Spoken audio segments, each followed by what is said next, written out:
မိတ်ဆွေတို့မင်္ဂလာပါခင်ဗျာကရင်ရိုးရာအဲ့ရဝင်ပုံပြင်တစ်ပုတ်ဖြစ်တဲ့ဖူတိုင်းအမည်ရှိပုံပြင်လေးကိုတင်ဆက်ပေးသွားပါမယ်နားဆင်ပေးကြပါဦးခင်ဗျာရှေးအခါကတောင်ပေါ်ရွာလေးတစ်ရွာ၌ဖူတိုင်းဟုခေါ်သောကရင်အဖိုးအိုသည်စင်ရဲညူညင်စွာတောင်ဆောင်တွင်တောင်ရခုတ်လျက်စူးထိုးကစပားဆိုင်ပြူစားလေသည်သူဤတောင်ရသို့မကြဆိုသလိုမြောက်များလာရောက်ဖြက်ရှိလေးစီကြသည်ဝါလဲခုတ်ကြီးများကိုအဝေးတဲမှကျိုးဆွဲ၍6လမ်းပါတော့လဲမြောက်များသည်ကြောက်ရွံ့ခြင်းမရှိစပနံများကိုလာရောက်စားသောဖြစ်စီသောမြောက်များမှလည်းအလွန်ပင်များလာလျာကြာလင်စပားတစ်စစ်များကြံ့မြင်ဟုမထင်နိုင်အောင်ရှိတော်သည်ထို့ကြောင့်ဘိုးဦးသည်မြောက်များဤလက်မှရသမျှရိတ်သရွဖြစ်မည်ဟုကြံပြီးလင်တနေ့တ၌ကောက်လိုင်းများကိုရိတ်ပြီးထိုကောက်လိုင်းကိုမြောက်များမယူနိုင်စေရန်ကောက်လိုင်းပုတ်ပေါ်တွင်အိတ်လျက်စောက်နေလေ၏ဤတွင်မြောက်အုပ်ကြီးသည်ဖူတိုင်း၏အနီးသို့ရောက်ရှိလာပြီးအဖိုးကြီးတော့သေလေပြီသူကျေစုကတို့၌များစွာရှိသည်သူတောင်ရမှစပားများသည်ငါတို့ကြောင့်ပင်ကုတ်ခန်းတော့သည်ကျေစုဆက်သည့်သဘောနှင့်ဤသေနေသောအဖိုးကြီးကိုမြောက်မီးထံသို့ထမ်းသွားကြအံ့ဟိုရောက်သည့်အခါတွင်သေသောအဖိုးအိုကိုအိဆာတရဖားစီတီးပြီးရှင်အောင်လှုပ်ပေးမှကျေစုဆက်ရာရောက်မည်ဟုတိုင်ပင်ကြလေသည်အိနေသောဖူတိုင်းသည်မြောက်များ၏စကားကိုကြားပါတော့လဲမထရဲပြီမြောက်များမှာများလုံးသဖြင့်သူ့အာရန်ရှာမည်ကိုသူစိုးသည်ထို့ကြောင့်တင်ဟန်ပင်ဆောင်၍နေလိုက်ရသည်မြောက်များသည်ဖူတိုင်းအဖိုးအိုကိုသေပြီးအမတ်ဖြင့်ထမ်း၍သွားကြပြီးနောက်မြောက်များ၏တိုင်းပြည်သို့ရောက်လေလျင်မသာများတွင်လှုပ်လေရှိသည့်အတိုင်းဖားစီကိုတီး၍တီးဆိုးကားကားခုတ်ကြလေ၏ထိုစဉ်အဖိုးအိုသည်အဲ့နေရာမှထားခုတ်၍ဖားစီကိုလူယူပြီးလျင်မြည်သည့်မြောက်မှငါနောက်ကိုမလိုက်နိုင်ပါစေတည်းဟုဆို၍ဖားစီကိုတီးကာမိမိတောင်ရသို့ပြန်ခဲ့လေ၏ဖားစီတကိုကြောင့်မြည်သည့်မြောက်မှဖူတိုင်း၏နောက်သို့မလိုက်နိုင်ပဲကြံ့ရည်ခဲ့ကြ၏ဖူတိုင်းသည်ရွာသို့ပြန်ရောက်ပြီးနောက်အိဆာတရဖားစီကိုတီးကာလူသောအရာကိုမြတ်တရုပ်များတောင်းယူ၍မပူမပင်အေးဆေးစွာနေလေ၏သို့သောသူ၏တောင်ရကိုကလက်မလူပဲဆက်လက်၍လှုပ်မြဲလှုပ်လေသည်တနေ့တ၌အဆွေခင်မှုဖြစ်သောဆွေနှင့်ကြားသည်ဖူတိုင်းတောင်ရလှုပ်နေရအနည်းသို့ရောက်လာလေလျင်ဆွင်ကကြားအားကြီးစေသည့်သဘောဖြင့်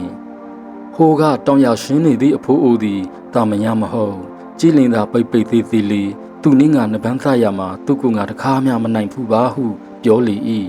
ထိုအခါကြားကအဆွေဤစကားသည်ဟုတ်နိုင်ဖွယ်ရာအကြောင်းမရှိဤအဖိုးအိုမျိုးကိုအဆွေစင်ပင်မဆိုလင့်ကျွန်ုပ်ပင်လင်သူအားအလွယ်တကူနပန်းလုံးနိုင်ပါသည်ဟုပြန်ပြောလေ၏ဤတွင်စင်ကအဆွေကြားတင်သည်ဤအဖိုးအိုကိုဘယ်နည်းနဲ့မျှနိုင်မည်မဟုတ်ဟုဆိုလေလျင်မခံနိုင်သောကြားသည်စင်နှင့်အလောင်းစားပြုတ်လုပ်ပြီးနောက်အဖိုးအိုထံသို့သွားလေ၏ထို့နောက်အဖိုးအိုအားအဖိုးအိုသည်ကျွန်ုပ်နှင့်နပန်းလုံးရဲပါမလားဟုမေးလေ၏ထိုအခါအဖိုးအိုကငါထမင်းစားပြီးရင်မင်းကိုနိုင်အောင်လုံးနိုင်ပါသည်ဟုပြန်ပြောလိုက်၏ဤကဲ့သို့ပြောလေလင်ကြားကအဖိုးအိုအားပြန်၍ထမင်းစားခိုင်းလေ၏အဖိုးအိုကလည်းငါထမင်းစားနေတော့မိထွက်ပြေးလင်ဘယ်နဲ့လုံးမလဲဟုမေးလျာကြားသည်ထွက်မပြေးပါဘူးဟုအာမခံလေ၏ကြားကဤသို့ပြောတော်လဲအဖိုးအိုကမယုံပေမင်းကိုထွက်မပြေးနိုင်အောင်ကြိုးဖြင့်ခြိထားခဲ့ရမှမင်းကိုငါယုံမည်ဟုအဖိုးအိုကဆိုလေသောအလွန်နပန်းသားလူသောကြားကကောင်းပြီကြောက်ကိုခြိတော့ပြီးတော့ထမင်းမြင့်မြင့်စားပြီးသာပြန်လာပါဟုပြောသောအခါအဖိုးအိုသည်ခိုင်မာလာသည့်ຫນွယ်ကြိုးများကိုရှာဖွေကာကြားကိုမလုံနိုင်အောင်တကူလုံးတုံနှောင်လေ၏ထို့နောက်အနီးတွင်ရှိသောပေါက်တူယိုဖြင့်ကြားကိုလက်၍ရိုက်လေတော့ရာကြားသည်စင်းစင်းတည်လေတော့သည်ကြား၏အဖြစ်ကိုမြင်ရသောစင်သည်ဥတက်မတရည်လေ၏ရည်ရင်ဖြင့်စင်ဤမျက်စိပေါက်ကျင်းသွားခဲ့၍ယခုအခါစင်ဤကိုနှင့်၎င်း၏သေးငယ်သောမျက်စိမှာပနံမရအောင်ကွာခြားလျက်ရှိနေသည်ဟုပြောစမရှိခြင်းဖြစ်လေသည်ဖူတိုင်းသည်တည်ဆုံးပြီးဖြစ်သောကြားကိုဖျက်ပြီးနောက်ကင်၍တစ်မျိုးပြုတ်၍တစ်ဖုံဖုတ်၍တလီအမျိုးမျိုးလှုပ်၍စားလေ၏ဤတွင်ရွာသားများကဖူတိုင်းသည်မစားသင့်သောအစာကိုစားသည်ဤကဲ့သို့စားခြင်းဖြင့်ရက်ရွာတွင်အနောက်ရှက်ဖြစ်မည်လားဟုစိုးရိမ်ကြသည်အကြောင်းမှာ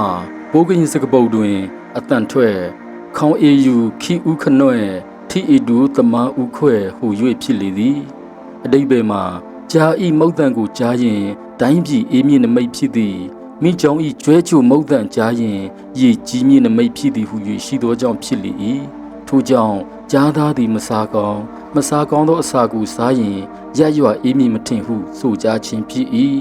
ထို့ပြင်ကြားကိုမစားကောင်းသလိုဖြံကိုလည်းမစားကောင်းဟုအယူရှိကြ၏ဖြံကစအုပ်မရှိသောတတ္တဝါဟုဆိုကြလေသည်ဆိုလိုသည်မှာဖြံတို့မြည်သည်မစင်ဆုံးကြရ၌ဝန်တွင်မိညံ့သဖြင့်ဆွန်လိုက်သောမစင်သည်မစင်နှင့်မတူဘဲအံဖန်နှင့်တူသည်အယိုးကိုစားလျင်အယိုးပြန်ထွက်သည်ဤသည်ကိုရည်၍ဖြံ၌စအုပ်မရှိဟုဆိုစမပြုကြ၏ရွာသားတို့ကမစားကောင်းသောအစာကိုစားလျင်သစ္စာဖောက်သည်တော၌နေလျင်သစ္စာရှိရမည်ဟုဆို၏ဥပမာမြေဝန်းငဲ့သည်အော်သောအခါတောင်ရခုတ်တံနှင့်တူသည်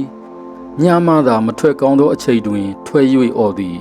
ဤကဲ့သို့တောင်ရခုတ်တံဖြင့်ညစဉ်ညတိုင်းအော်နေပါတော့လေတောင်ရ၌စပားပေါ်သောအခါမြေဝန်းငဲ့သည်ထိုတောင်ရမှစပားကိုမစားရပေအဘယ်ကြောင့်ဆိုသောထိုစပားပေါ်ချိန်တွင်မြေဝန်းငဲ့မှာမျက်စိနာနှင့်လက်ရှိကြသောကြောင့်ဖြစ်သည်ဟုဆိုကြလေ၏ကြားသည်ဖူတိုင်းလက်ချက်ဖြင့်တည်ပြီးနောက်ကြားဤဆွေမျိုးများကကြားသေးခြင်းမှာစင်ကြောင့်ဖြစ်သည်ဟုစင်ကိုရန်ရိုးထားကြကစင်ကိုတတ်ရန်စုဝေးကြလေ၏ဤအကြောင်းကိုစင်ကကြားလေလျင်ထိုရန်မှအေးစေရန်ထူးကော်ကလိုငဲ့ငယ်အားအကြံတောင်းလေ၏ထိုအခါထူးကော်ကလိုငဲ့ကစင်အားအကြံပေးသည်မှာကြားဤအန်တရဲ့မှာစိုးရိမ်ဖွယ်မရှိသင်သည်ကြားများလာမြစ်လန်းတွင်လဲအိပ်၍သာနေပါကျွန်ုပ်သည်သင်ဤအပေါ်တွင်နားနေပါမည်ထို့နောက်ကျွန်ုပ်ကနှုတ်သီးဖြင့်ပေါက်လျင်သင်သည်ရွှေ့၍သွားပါအားလုံးကျွန်ုပ်စီစဉ်ပါမည်ဟုဆိုလေ၏စင်ကလည်းကောင်းလာပါပြီဟုဝန်ခံကကြားများလာမြစ်လန်းတွင်အိတ်လျက်ရှောက်နေလေ၏ထို့အခိုက်ကြားများရောက်လာကြလေရာထူးကော်ကလိုးငယ်ကအဘယ်သို့သွားကြမည်နည်းဟုမေးလေလျင်ကြားများကစင်ကိုစားရန်လာကြသည်ဟုဆိုကြလေ၏ငဲ့ငယ်ကသင်တို့သည်ဤစင်ကိုမစားသင့်ငါသည်တလိษံတို့၏ဘုရင်ဖြစ်သည်မြင့်သည့်ကြီးမားသောတတ္တဝါမဆိုငါခိုင်းတိုင်းလောက်ရသည်သင်တို့ကြည်လောဟုဆို၍စင်ဤတင်ပါးကိုနှုတ်သည်ဖြင့်ပေါက်လေ၏ဤတွင်စင်သည်မှားထားသည့်အတိုင်းရွှေ့၍သွားလေ၏ဤအခါငဲ့ငယ်ကအသင်ကြားများသည်ငါဤတတ္တိကိုတွေ့ပြီမဟုတ်လောသင်တို့လည်းငါစကားကိုနားထောင်ရမည်ဟုဆိုလေ၏ကြားများကလည်းအံ့ဩ၍နားထောင်ပါမည်ဟုဝန်ခံကြလေ၏ဤတွင်ငဲ့ငယ်ကစီမံသည်မှာတောတွင်၌စင်သည်ကိုလန်းကိုဖြောင်းသာသွားရမည်ကြားများသည်လမ်းမရှိသောနေရာမှလမ်းရှာ၍သွားရမည်ဟု၍ဖြစ်ပြီးဤနည်းဖြင့်တဦးနှင့်တဦးလမ်းလွဲပေးလိုက်လေသည်ထိုအချိန်တွင်ဖူးတိုင်းသည်ကြားသားစားခြင်းနှင့်ပတ်သက်၍ရွာသားများနှင့်မသိမမြတ်ဖြစ်သည်ဖြင့်မိမိ၏တောင်ယာသို့ပြောင်းရွှေ့၍နေလေသည်ထိုအချိန်မှာစပားများမဲ့ချိတ်ဖြစ်၍မြောက်များသည်လည်းဖူးတိုင်း၏တောင်ယာသို့ရောက်လာကဖျက်ဆီးကြပြန်လေ၏ဤတွင်ဖူးတိုင်းသည်ဒေါသထွက်ကဖားစီကိုတီးလျက်မြောက်များကိုရိုက်ပါတော့လားဟုမိတ်ပေးလေ၏ဖားစီတကူကြောင့်အမိတ်ပေးသည့်အတိုင်းပင်အနီးရှိတုပ်များဓာများတို့သည်မြောက်များရှိရာသို့သွားကရိုက်နှင့်ထိုးခုတ်ကြလေ၏